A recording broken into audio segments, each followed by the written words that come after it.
पाश्यमपंथी नाडी घोषवाहे जिचा, तेथोनी ध्वनीचा विस्तार गा. ध्वनीचेही वरी शुद्ध तेज असे, चंद्रमा प्रकाशे तेची ठाई. चंद्राचे वरी एक निराळाचे मध्य, स्त्रियेचे निजबुधी निजरूप. मावली ज्ञानेश्वर महाराज की जय. एक तरी ओवी अनुभवावी या ज्ञानयज्ञात आपण श्रीमद भगवद्गीता अध्याय 7 ज्ञानविज्ञान योग त्यातला शेवटचा श्लोक क्रमांक 30 यावर माऊलींनी ज्ञानेश्वरी अध्याय 7 ज्ञानविज्ञान योग यात या श्लोकवर 191 क्रमांकाच्या ओळीनं केलेलं भाष्य याचं आज आपण चिंतन करणार आहोत. साधिभूतादि दैवम माम साधी यज्ञांचे ये विदोह, प्रयाणकालेपी च मानते विदुर्युक्त चेतसः.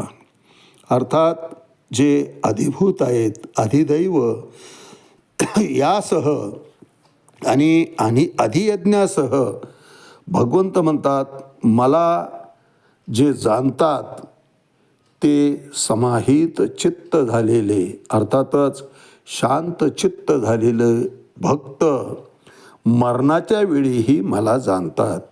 काल आपण चिंतन केलं की सातत्य असल्यामुळं, सदैव इंद्रियांना तीच सवय असल्यामुळं तीच अवस्था अंतसमयी येते. प्रयाण काळाच्या वेळी भगवंताच्या नामाशिवाय, भगवंताच्या रूपाशिवाय, भगवंताच्याच चिंतन आणि मनन याशिवाय दुसरा विषय जाणाऱ्या मनुष्याचा नसतो. कारण आयुष्यभराची साधना असते महाराज, आणि त्याला हे चांगलं माहीत असतं. तितका साक्षात्कार घडवून देण्याचं कार्य प्रभूलाही करावंच लागतं, कारण आयुष्य त्याच्या गुणगान गाण्यामध्ये घालवलेलं असतं. आणि श्रीमद भगवद्गीतेमध्येच 2ऱ्या अध्यायामध्ये एषा ब्राह्मी स्थिती पार्थ नैनाम प्राप्य विमयती स्थित्वात् शामंतकालेपी ब्रह्मनिर्वाण मृच्छती. किंवा 8व्या अध्यायामध्ये 6व्या श्लोकमध्ये म्हणतात भगवंत, यम यम वापी स्मरणभाव तेजेते अंत्य कलेवरम तम तम वैति कौंतय्य सदा तद्भाव भावितः. शेवटच्या समयी जो विचार मनामध्ये आलेला असेल ती गती त्या जीवाला प्राप्त होते. आणि पुराणातलं याचं उत्तम उदाहरण आपण पाहिलेलं आहे. राजा जडभरत सर्व संग त्याग केला महाराज, वैराग्य प्राप्त झालं. इतकं वैभव असलेलं राजा होता, सम्राट होता, पृथ्वीचा मालक होता, परंतु क्षणात वैराग्य निर्माण झालं. सर्व संग त्याग केला. राण्या, दास्या, काय संपत्ती, प्रजा, सगळ्या गोष्टींच्या मोहातून मुक्त झालेला राजा, परंतु नदीपात्रामध्ये संध्याकाळच्या वेळेस अर्ध देत असताना एक हरिणानं सिंहाला घाबरून उडी टाकली नदीच्या पात्रात.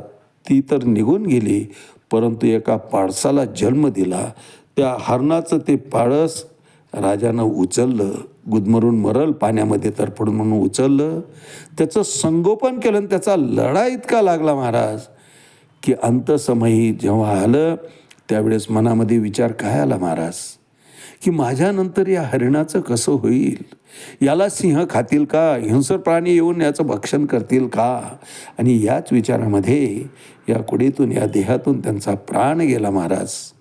आणि अंतसमयी जो विचार आलेला असेल ती गती त्याला प्राप्त होते. या नियमाप्रमाणे, भगवंताने दिलेल्या अभिवचनाप्रमाणे साहजिकच राजाला पुढचा जन्म हरिणाचा झाला.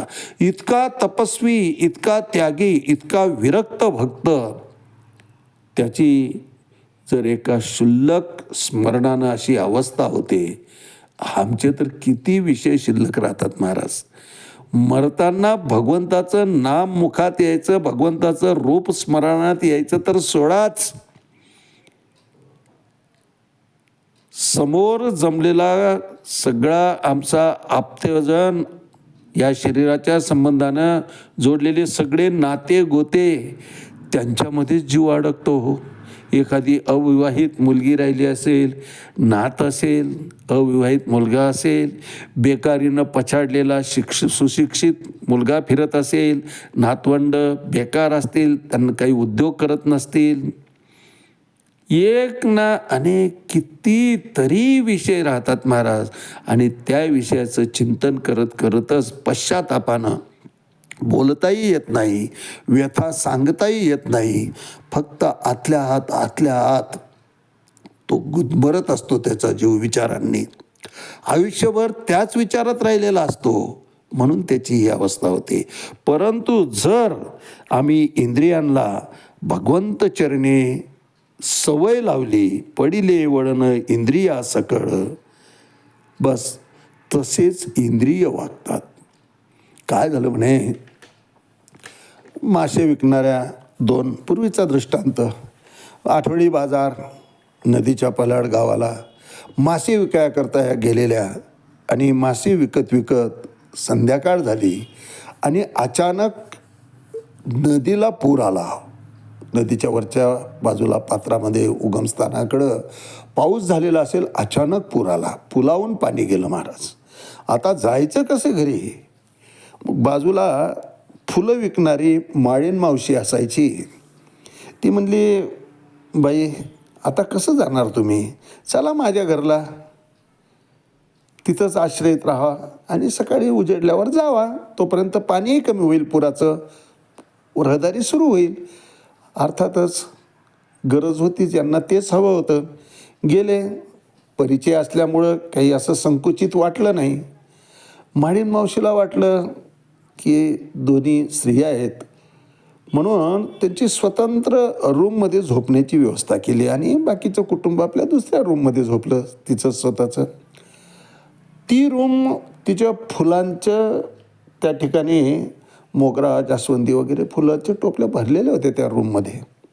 ह्या दोघी झोपल्या. मध्यरात्र उलटून झाली, पण या कुशीहून त्या कुशीवर, त्या कुशीहून त्या कुशीवर दोघी एकमेकीकडे पाहत आहेत. ती म्हणते हिलाही झोप येत नाही, ती म्हणते हिलाही झोप येत नाही. शेवटी न राहून एकीनं म्हटलं, म्हणजे का गं बाई तुलाही झोप येत नाही का? म्हणे हो गं बाई, किती घाण वास येतोय म्हणे. त्या वासानं नाक डोकं धरलं म्हणे माझं. अर्थात वास कोणता होता? फुलांचा वास होता महाराज.